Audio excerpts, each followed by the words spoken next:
Des de fa 700 anys, cada 18 d'octubre, Olot s'omple de gent per viure una de les tradicions més antigues de la ciutat, la Fira de Sant Lluc. Originalment lligada al cicle de la transhumància, concretament quan el bestiar baixava de les muntanyes abans de l'hivern, Sant Lluc va ser durant segles tota una referència de les fires de la Catalunya interior. Però amb el pas dels anys, la fira es va anar transformant, adaptant-se als canvis que s'anaven produint en cada moment.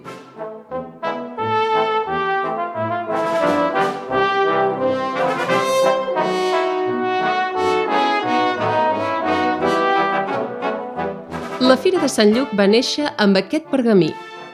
El rei Jaume II d'Aragó, conegut com el Just, deixava per escrit que a partir de llavors la vila d'Olot podria celebrar cada any dues fires, la de Sant Lluc a la tardor i la de la Pasqua Granada a la primavera. Era el 1315.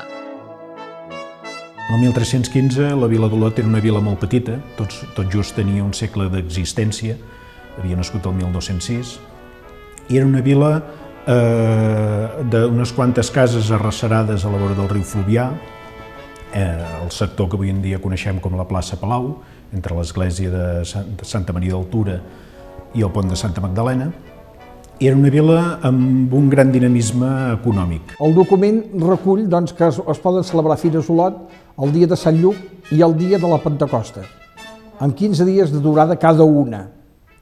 En aquell temps, per pensar de dies de durada, tenim de pensar a les dificultats de desplaçament que hi tenia la gent per arribar als llocs on s'havia de fer la fira. Per tant, duraven uns dies de llarg, perquè ja que s'havia fet un viatge llarg, doncs també hi hagués una oportunitat de poder fer transaccions comercials durant uns dies, uns quants dies, perquè no fos avui per demà i marxar.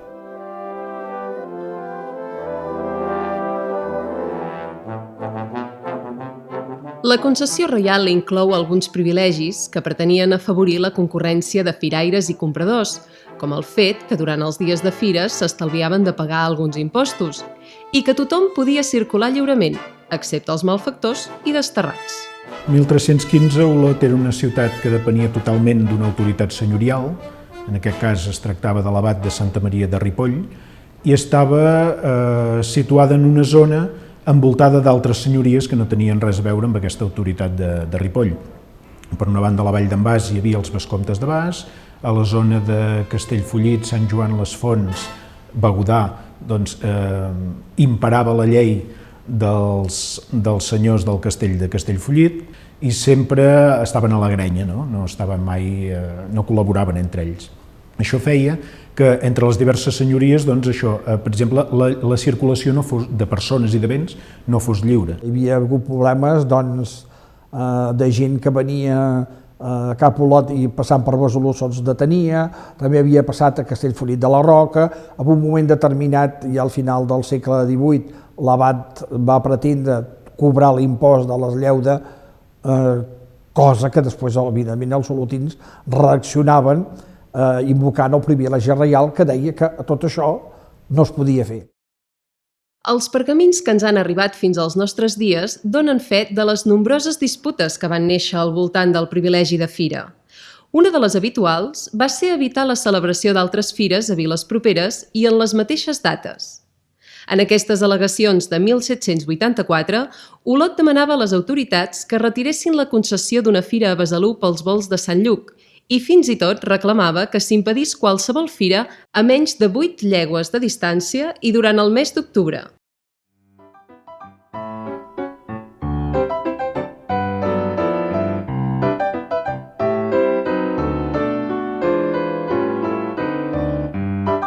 La protecció aferrissada de la Fira de Sant Lluc d'Olot segurament també va ajudar a convertir-la en la més important de les que es feien al mes d'octubre en tota la seva àrea d'influència. Al llarg de tota l'edat mitjana, la vila no va parar de créixer. Després de la sotragada dels terratrèmols de 1427, Olot es va recuperar ràpidament i es va anar convertint en un pols d'atracció gràcies als tallers de teixits i de cuir.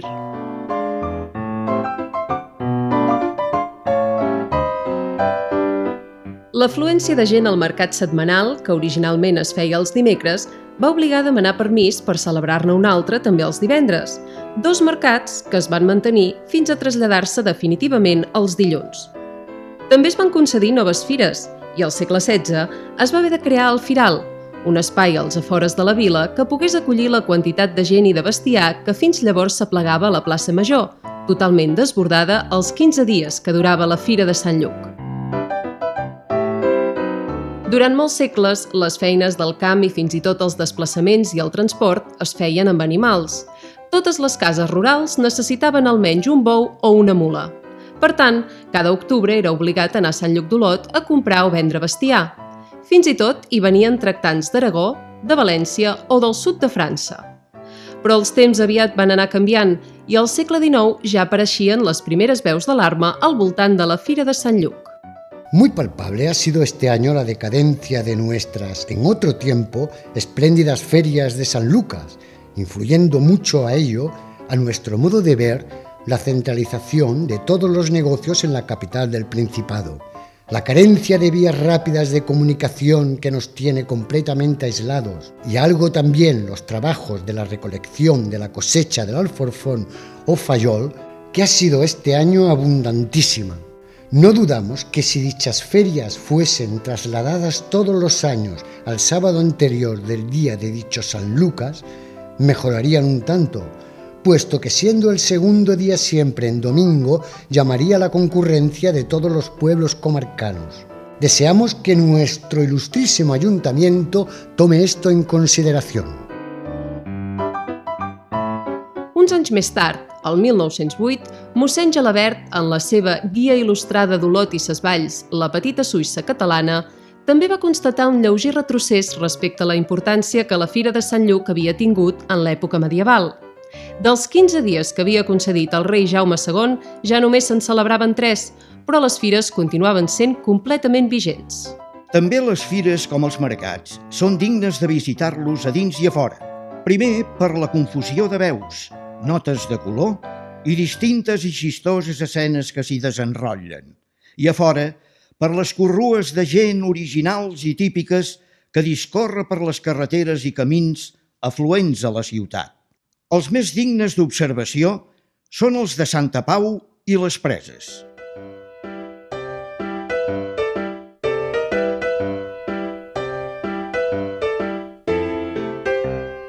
Tot i que potser ja no tenia el mateix paper que en el passat, al llarg del segle XX Sant Lluc es va mantenir com una de les fires ramaderes més populars de Catalunya i cada 18 d'octubre Olot s'omplia fins a vessar de gent i de bestiar. Olot era un punt de trobada dels ramaders de tot el Pirineu oriental. Els ramaders pujaven al bestiar tot l'estiu a les pastures del Pirineu i llavors pel vols de Sant Miquel i sobretot per Sant Eduard, que és el 13 d'octubre, que és quan es fa la tria de mulats d'Espinavell, allà començava tota una professó, per dir-ho d'alguna manera, de fires que acabaven a Sant Narcís de Girona. Començava a Espinavell, el mateix dia em sembla que n'hi havia fins i tot a la tarda a Molló, l'endemà se'n anaven a Camprodon, n'hi havia també a Ripoll, la Fira de Santa Teresa, i baixaven cap a Olot. Jo era de Bianya i penso que el dia abans baixaven estocades de mulats, de 20 o 30 o 40, tot allò de per allà dalt, de Molló, de Virallonga, de Set Cases, i la mainada estàvem encantats a veure. Anàvem a mirar com passaven els ramats, però de 40, 50 i 100 caps. És a dir, ara passava, i ara aquests són els de Plata B, no, ara aquests són els de Collfred, ara aquests ja són de Vidrà, aquests són de Siuret. Vull dir que sempre els pastors que ho portaven doncs deien som d'aquí, som d'allà. El meu pare m'ho havia explicat, baixaven des de la vall de Camprodon, des de Molló concretament, baixaven al bestiar Sant Lluc Olot, els deixaven unes quadres on el tancaven per allà a Can Roset, després se'n anaven a Can Xalegre a menjar alguna cosa i els de Can Xalegre els deixaven fer el son a la mateixa taula on havien sopat. I llavors l'endemà procuraven vendre el bestiar. I procuraven vendre perquè el que no volien fer és tornar-se-la a emportar. Tota la muntanya estaven plens de pollins i a la Fira de Sant Lluc en portaven 40 i 50 cada un. Això no sé què havia abans aquí. Si no recordeu vosaltres, estava així. Cap a baix Can Mirantes, tot arreu era ple de bestiar, fins a baix a Mitgiró.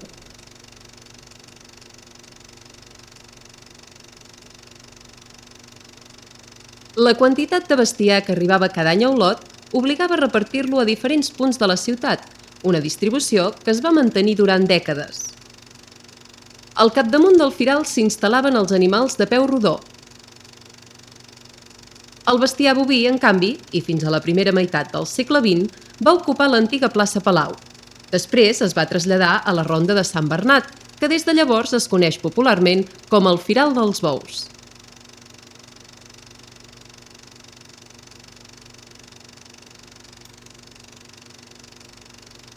Els porcs i les truges solien vendre's des d'un lateral del firal, mentre que els xais se situaven al voltant de la plaça Clarà. Tothom venia a Sant Lluc, encara que no tingués ramaderia, encara que no fos ramader, perquè s'hi aplegava moltíssima gent. I fins i tot hi ha l'anècdota o hi ha la dita que si no ens veiem abans per Sant Lluc a Olot, perquè era una visita obligada, o sigui, tothom venia a Olot. Esclar, llavors era una fira pràcticament monogràfica, que no tenia ni que fer programes, ni que anunciar-se, ni que fer absolutament res, perquè la gent ja sabia a tot Catalunya que la fira d'aquests animals era el 18 d'octubre a Olot. Nosaltres havíem arribat a servir 800 dinars el dia de la fira. Començaves a les 11 del matí fins a les 4 de la tarda. Venien gent de fora expressament per la fira. Jo recordo que unes ties meves grans, que estaven jubilades, potser per això podien venir, i per tant, això, que venien el dia de la fira, i que el dia de la fira podia ser un dimarts, o un dijous, o un dia qualsevol de la setmana, i ells venien aquí i dinaven a casa, i era com una festa estranya, perquè era una festa sense ser festa laboral, però bé, era una diada maca.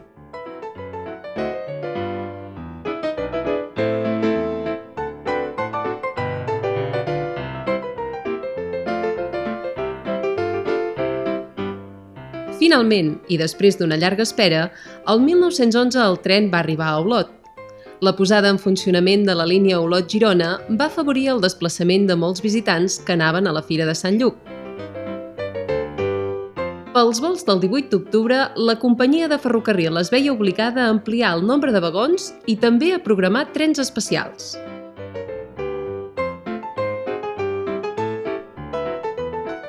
Però tot i les millores en les vies de comunicació, encara molta gent arribava a Olot a peu o amb tartanes. Tot el carrer Fontanella eren plena de tartanes. El que ara són cotxes, llavors eren tartanes.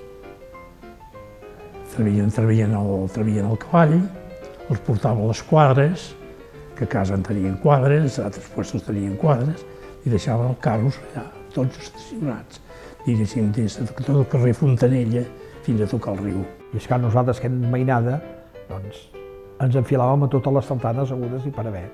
Alguna vegada havíem tingut algun disgust perquè es havia mig tombat, o se'ns havia aixecat de la part de davant i quedàvem allà mig d'això, però ens agradava pujar sobre les tartanes. Perquè, en fi, vull dir, per nosaltres era una novetat, no hi podíem anar en tartana al mig d'Olot. No en teníem, era una cosa de pagès.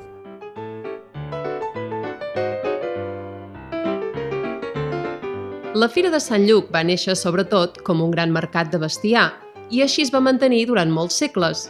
Però la gent que arribava a Olot també aprofitava per firar tot tipus d'objectes i aliments que treien de les mans dels nombrosos venedors ambulants que cada any acudien a la cita del 18 d'octubre. Como acontece en todas las ferias de alguna importancia, además de los elementos propios que las constituyen, han concurrido también este año a la Feria de San Lucas esos ambulantes de vida nómada y errante que van de una a otra feria sin darse punto de reposo y se sitúan en el punto más céntrico a expender sus modestas mercancías y a exhibir cosas nunca vistas. Así que, por no variar, hemos tenido vendedores ambulantes pregonando la mercancía a mitad de precio, una ganga, como saldo de una importante quiebra. Garitas en las que se expenden artículos de segunda necesidad y de lujo a real y medio la pieza. Esclar, hi havia els xarlatans, que en dèiem, sempre hi havia els xarlatans, per les fires aquestes, els xarlatans, hi havia aquell consagrat de les serps i aquestes coses, i aquell, el rei del paraigues, bueno... Aquest xarlatan de l'engüent de la serp es parava quasi sempre, jo el recordo d'haver-lo vist, allà a la llibreria El Drac, a la cantonada d'anar al Firal, allà a aquell cantó. I moltes vegades aquest de la serp, per cridar l'atenció, tenia, per exemple, un mico petit que se li enfilava així pels ombros i ell venia uns pots petits de llauna, que en deien engüent de la serp, i així que, bueno, aquell engüent ho curava tot, o sigui que Era fabulós. Hi havia un que feia dibuixos, de carbó, que precisament en tinc un que encara el guardo. I era molt animat, era superanimada, la fira, molt i molt animada. Al capdamunt, com dic, ja hi havia la parada d'aquest de les mantes, que, bueno, ell feia el seu agost allà, perquè em venia, però la tira. Estava un altillo aquí al capdamunt del final, aquí on hi ha les escaletes, doncs, bueno, ben llarg, llavors tenia tot un plec de mantes i llavors començava una manta, una altra manta, tal preu, no me'n recordo tot preu, Llavors, quin don més, quin don menys, i el que en donava més li donaven les mantes. La gent per pocs calés comprava moltes coses, però que després tenia una qualitat molt dolenta. I ho explica Josep Pla, en un llibre que diu Pla, Josep Pla i els pagesos, i explica una mica les seves vivències. I sempre deia aquella desconfiança que té el pagès normal i corrent, que amb la gent que coneix costa molt de mirar que deu voler, que no sé què, de regatejar, tal i qual. Diu, i llavors, en una fira, el dia de la fira, que acabava de cobrar calés, doncs en un estat d'eufòria, qualsevol xarlatan era capaç d'abrigar de paraigues i de mantes que tenien una qualitat molt defectuosa.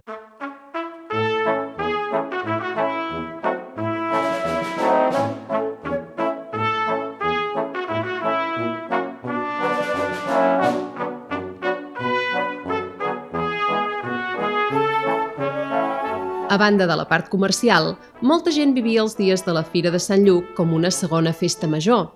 La mainada podia pujar a les atraccions i els més grans aprofitaven per trobar-se, conversar i anar a ballar.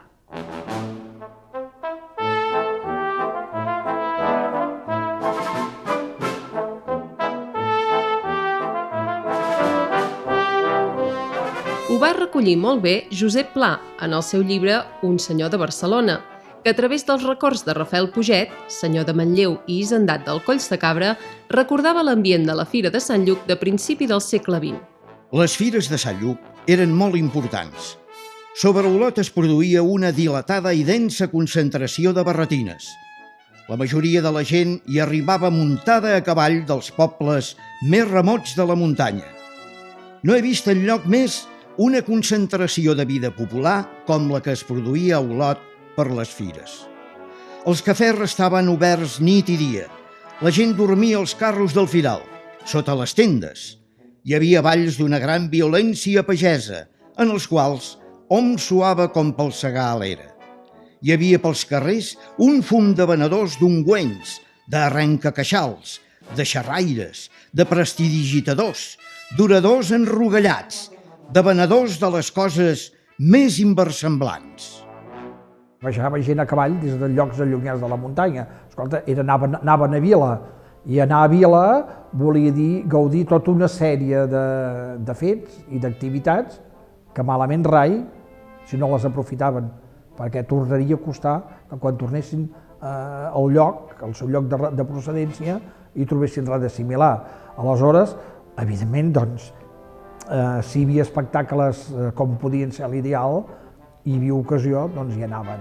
I es trobaven als bars, i feien un bon dinar, i un bon esmorzar, i si hi havia balls, ja ho ha dit en Pla, eren d'una violència extrema, i se suava com si haguessin anat a segar. És l'última oportunitat abans de l'hivern de passar-ho una mica bé, d'esbargir-se, de trobar-se amb gent pel carrer, de disfrutar d'algun espectacle. Se reunien tots els pagesos del contorn i feien petar la xerrada i llavors s'anaven cap al cafè, fer una mica d'esmorzar i així. Era un dia molt festiu per tots, per les dones perquè podien anar a comprar i pels homes que es trobaven a tothom.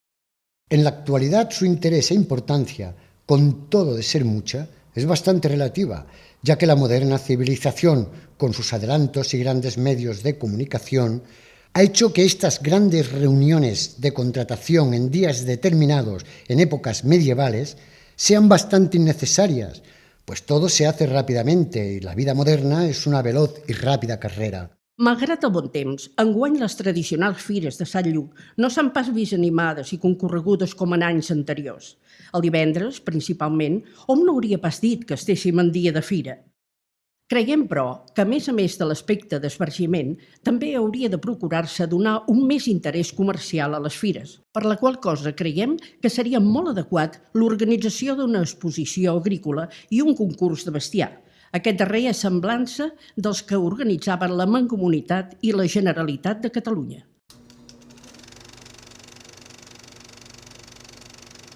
A mesura que avançava el segle XX, la transformació de la vida rural era cada vegada més evident. Els vehicles de motor anaven substituint els animals a les feines del camp i els que encara utilitzaven bestiar de bast no havien d'esperar la Fira de Sant Lluc per renovar els animals. Als anys 30, la idea de reorientar la Fira de Sant Lluc cap a un aparador de la indústria i del comerç local va agafar força. Encara que no va ser a l'octubre, sinó coincidint amb les festes d'altura, es va fer una primera prova al voltant de la plaça Clarà. Hi ha una data que és clau, que és l'any 1934, que és el moment en què es fa un primer certamen comercial i llavors, a partir d'aquesta data, hi ha diversos intents per formular com una mena de recinte comercial. I aquell any 1974 es va celebrar per les festes d'altura la primera Fira d'Olot, que va ser industrial, agrícola, comercial i turística. Però, si repasses la premsa del moment, et diuen que la gran mancança o la poca participació va ser la de la indústria local.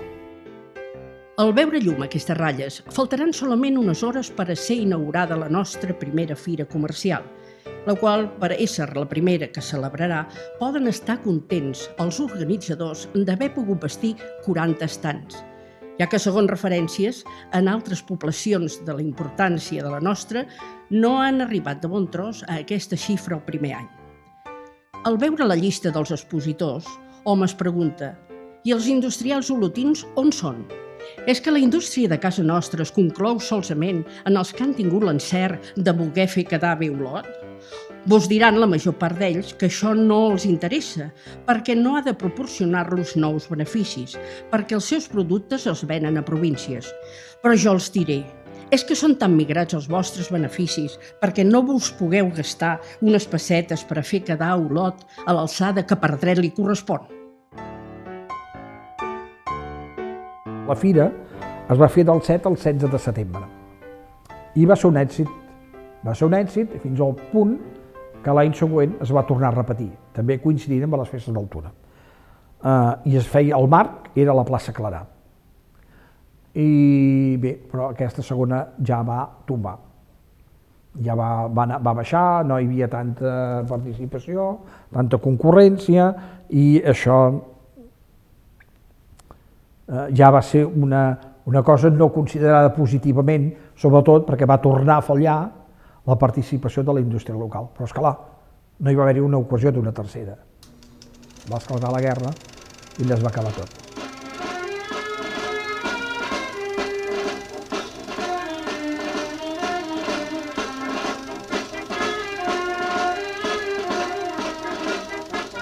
La Guerra Civil també va tenir conseqüències per a la Fira de Sant Lluc, que es va haver de suspendre el 1937 i el 1938. L'any següent, el 1939, es va tornar a organitzar, però es va fer evident que costaria recuperar la normalitat de la majoria d'aspectes de la vida quotidiana. El setmanari Arriba Espanya, que a partir de llavors seria l'única publicació autoritzada per la dictadura franquista, descrivia així la Fira de Sant Lluc del 39. Seguramente debió ser por esta causa que los camareros de los hoteles, fondas, posadas y cafés permanecieron con los brazos cruzados, que los dueños de puestos de juguetes y baratijas bostezaron desde la mañana a la noche, que las barcas y caballitos quedaron enmohecidos y que el teatro, el cine y los 4 bailes tuvieran que cerrar sus puertas por falta de despacho de entradas. Lo que echamos de menos nosotros y con nosotros muchos camaradas fue una barraca de pim pam pum que habría producido, sin duda alguna, un estupendo balance, a base, naturalmente, de exponer extraperlistas y derrotistas por blanco.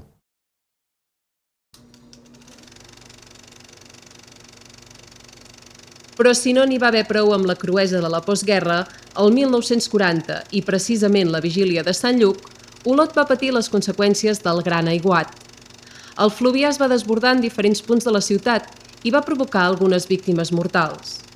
La fira es va ajornar i es va celebrar unes setmanes més tard.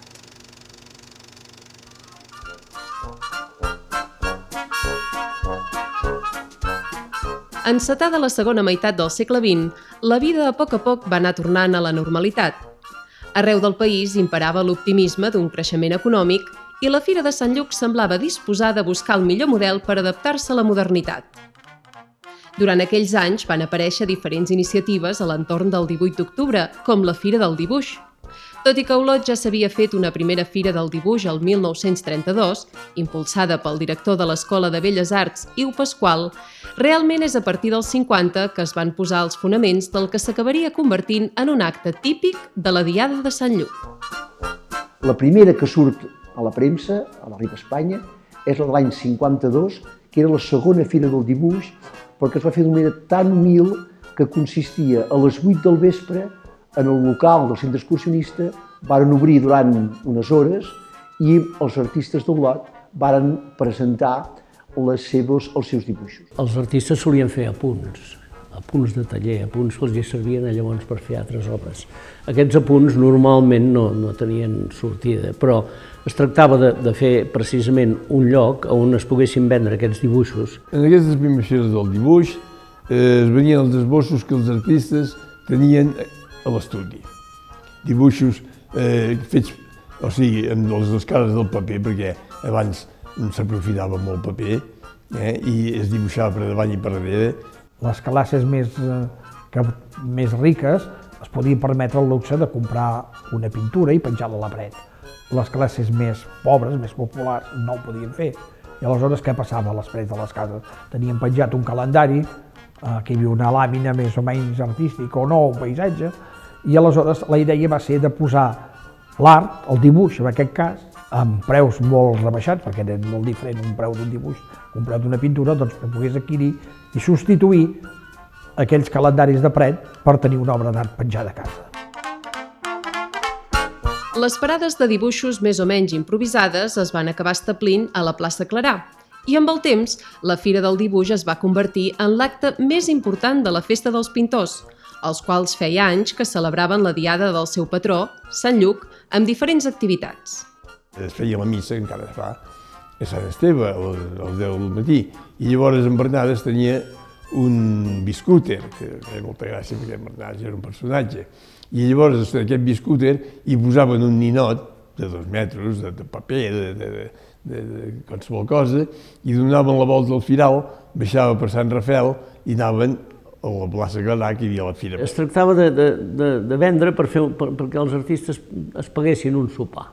I llavors hi havia Bernades, hi havia en Pujol també el primer any, també va venir tots aquests, en Gaussier, tota aquesta gent que llavors eren els que duien la veu cantant en el món de l'art. Aquí a Olot, tota aquesta gent s'hi va fer. En Bernades, que era un dels personatges emblemàtics de la Fira del Dibuix, venia amb 4 punts i al cap de 2 hores ja els tenia venuts. S'anava cap a casa seva, dinava i en feia uns quants més i a la tarda els portava, o sigui, eren acabats de fer. Vull dir que, imagina't, de la manera que anava, és dir, si anàvem allà amb una dotzena de coses, ja dic, coses tan fresques que es feien, doncs havent dinat 4 punts i es anaven a vendre allà a uns preus realment assequibles per tothom.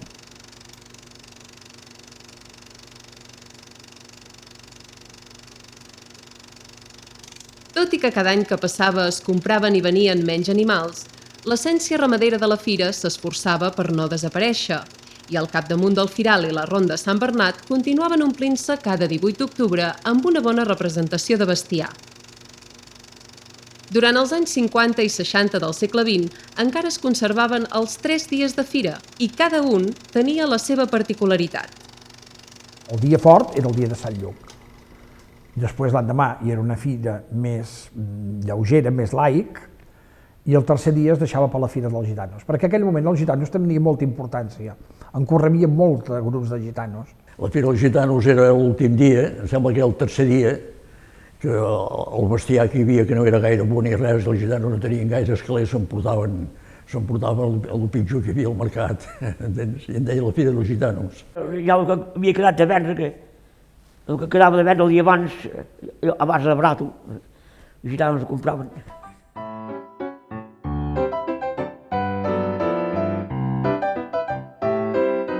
Per Sant Lluc, el centre i cada vegada més els afores de la ciutat s'omplien de les atraccions que distreien els més petits, mentre que les sales de ball i els cinemes organitzaven sessions especials per als més grans, hàbits de diversió.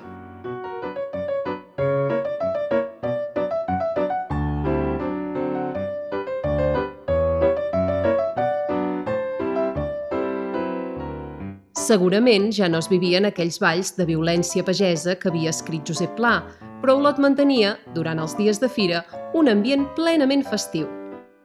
També eren uns bons dies per a les botigues de la ciutat, que aprofitaven per omplir el calaix. El dia de Sant Lluc era el dia que fèiem els cèntims, era el dia que venien tots els pagesos, que veníem les cordes del bestiar, llavors hi havia els esclops, hi havia catiusques, hi havia les pardenyes de vetes, les xiruques, que les xiruques llavors també era el temps. Molta i molta gentada. Resulta que nosaltres ja començàvem a obrir a les 8 del matí i fins a les 8 del vespre era contínua. La gent que venien a marcar primerament venien de compres, deixaven tots els paquets o el que fos, se'n anaven a la fira i a la tarda tornaven. La gent cobrava, tenia diners, era quan després per la fira i després de la fira la gent podia pagar els deutes que tenia, podia comprar coses, per això hi havia molta activitat comercial, venien els xarlatans de mantes, de paraigues, de no sé què, no sé quantos, perquè sabien que llavors la gent tocava diners i era quan la gent podia gastar. Amb els Mossos se'ls comprava les paquetilles de tabac, se'ls comprava les espardelles, se'ls comprava les xiruques per passar l'hivern, és a dir que era una època que hi havia recollida de bestiar, venda, recollida de diners i el que és ara la despesa forta de Nadal, en aquest cas la Garrotxa, coincidia bastant amb la fira perquè aquí tenia aquesta importància.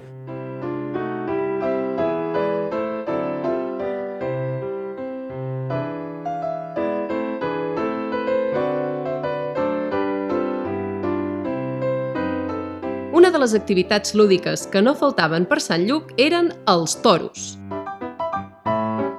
Hi havia sempre corrida, que estava molt i molt animada, la plaça de toros estava a tope fins a dalt, que molta gent també aprofitava ben dinat, els gent més grans o d'això, el jovent també, cap a toros. I de fet hi ha una anècdota que els toreros sortien tots de l'hotel Europa i tocaven música i llavors es tiraven carrer Major amunt i cap a toros, i la gent tothom a toros.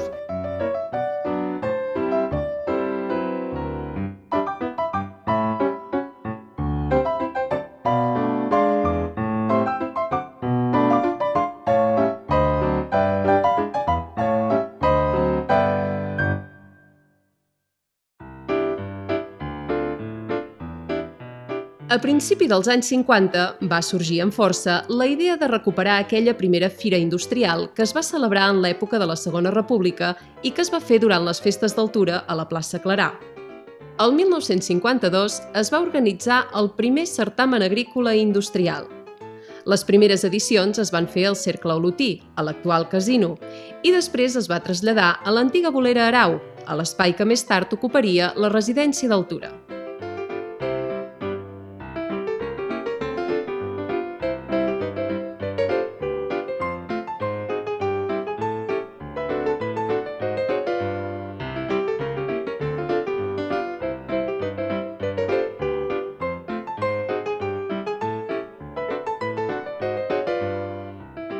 Però la Fira Industrial va fer un gran pas endavant a partir de 1969, quan la va començar a organitzar el Centre d'Iniciatives Turístiques. Jo recordava de quan es havia fet la fira, quan jo tenia 7 o 8 anys, es va fer al parc, que hi ha una fira d'aquest tipus.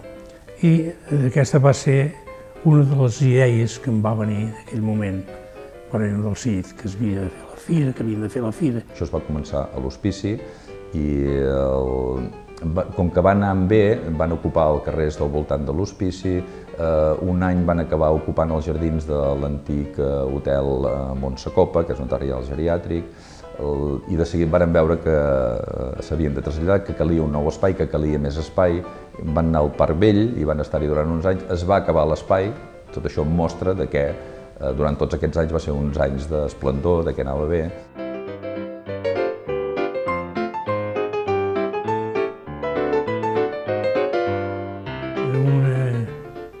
Una fira d'indústria, pageseria, ganaderia. Sí, era una fira en aquest sentit. Ho vàrem voler anar engrandint. Vàrem utilitzar tots els jardins de dalt, total que Manel Comas, el recordat encarregat de la brigada, ens posava aquestes rampes a les escales per pujar caravanes, camions i tot a dalt. No en vam tenir prou d'això, vam parlar amb el pare Lluís, que tothom se'n recordarà, i els alumnes encara més, dels Escolàpios. I li vaig demanar el pati, i així va ser. Fins que vaig marxar del parc, vaig tenir el pati dels Escolàpios per a l'agricultor i camions.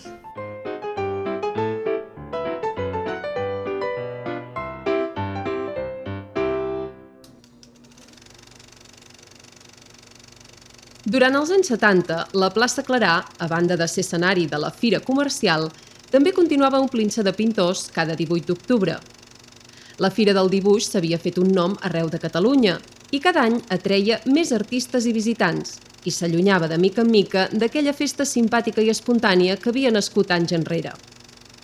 Van anar introduint tècniques de color, tècniques diverses, ja no era només el llapis i el paper, sinó que hi havia gent que portaven teles, hi havia gent que portaven ceràmiques, és a dir, que diverses formes artístiques. Fins i tot també la premsa del moment fa servir la paraula que sembla un mercadillo, exactament això. El mal de la fira va ser que la gent va dir, ostres, aquí podem fer diners. I van començar a portar teles i quadros i tot, i es va convertir en una mostra d'art. Nosaltres anàvem allà a portar quatre punts, aquelles sacades de dibuixos que tenim, que vas fent així, i que els portaves allà i que els donaves, i que moltes vegades inclús els regalàvem. Esclar, això al llarg dels anys es va anar comercialitzant, van començar a entrar-hi gent que poder tenien més visió diguéssim, crematística que no pas artística. Van venir també artistes de fora, llavors de Barcelona, de Vic, d'allà o sigui, i llavors també uns van portar teles, uns altres van portar color, llavors ja es va haver-hi la discussió de si la fi del dibuix només havia de ser blanc i negre o havia de ser en color, les teles no hi entraven, perquè ja no és un dibuix. La solució que han trobat el patronat és de limitar que la gent que participi a la Fira del Dibuix Olot que no porti coses emmarcades, no? És a dir, que sí que pugui portar obres una mica en totes les tècniques, però que no hi hagi vestidors, que no hi hagi marcs, per mantenir, en certa manera és una manera de mantenir aquest esperit, una certa recomanació, si és que es pot dir d'aquesta manera, a tots els participants de que si poden optin per això, pel dibuix, i ho han preservat d'aquesta manera.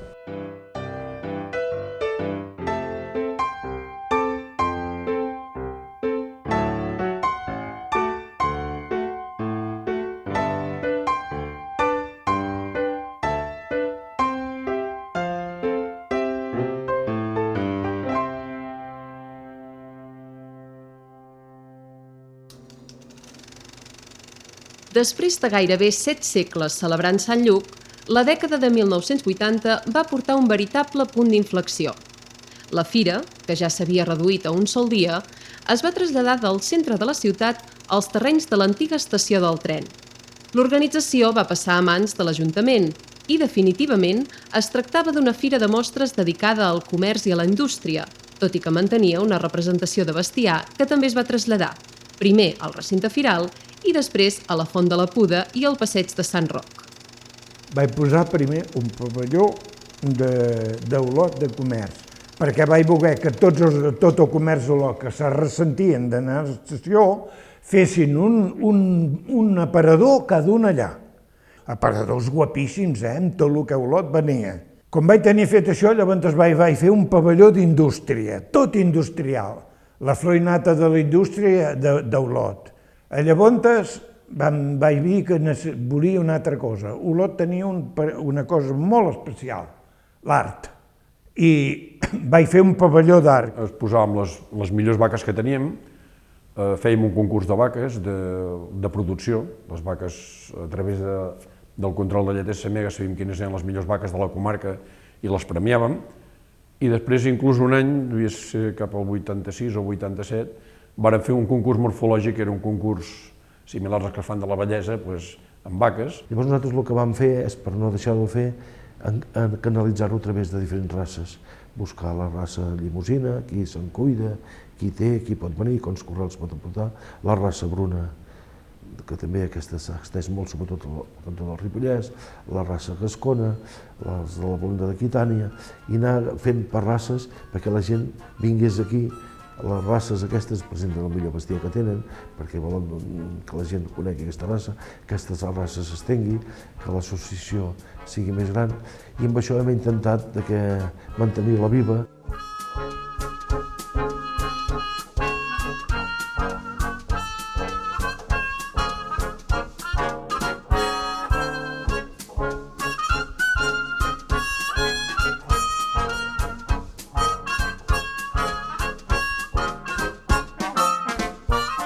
El pagès que dècades enrere baixava cada any a la Fira de Sant Lluc, probablement ara tornaria a casa amb les mans buides.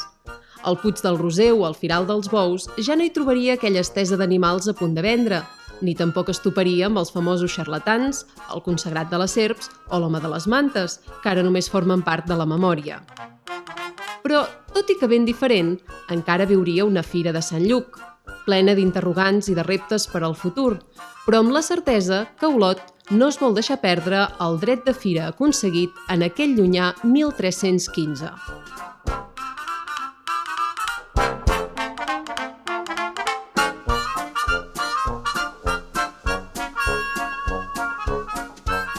Avui en dia les fires són les successores en l'espai, és a dir, que ocupen segurament els mateixos espais que s'havien utilitzat per les fires antigues, continuen generant il·lusió, la gent hi va per conèixer, per trobar-se, per veure, són espais d'intercanvi i de contacte, però evidentment el paper, la importància que juga la fira en l'economia i en la vida quotidiana, doncs evidentment no té res a veure, ha canviat moltíssim. Sant Lluc Olot no és el que era, però aquest fil que hi ha no s'hauria de perdre, sobretot nosaltres que ho tenim molt més fàcil, que abans la gent anava a peu i feien aquelles fires, nosaltres que ho tenim molt més fàcil, hem de mirar que perduri. Sempre he pensat que no es va saber enfocar. Vull dir, no es va anar per una fira monogràfica, que jo crec que són les que en aquests moments estan triomfant, no? Vull dir, tu veus la Fira del Fajol, la Fira del Farro, la Fira... Està així de gent. Bàsicament, les fires, en el fons, ara, en aquests moments, tenen un sentit de promoció i de divulgació del nom de la població on es porta a terme. I això no deixa de ser un focus d'atracció que turísticament també té la seva importància. La gent d'Olot fa 700 anys que vol que hi hagi Fira de Sant Lluc. I això què vol dir? Vol dir que hi ha hagut, com totes les manifestacions públiques, com totes les festes, com totes les fires, alts i baixos, hi ha hagut moments en què fins i tot ha estat a punt de desaparèixer, però aquestes ganes de la gent d'Olot que hi hagi fira han fet que l'hagin anat reformulant, que hagin anat trobant fórmules perquè s'actualitzi i perquè pervisqui.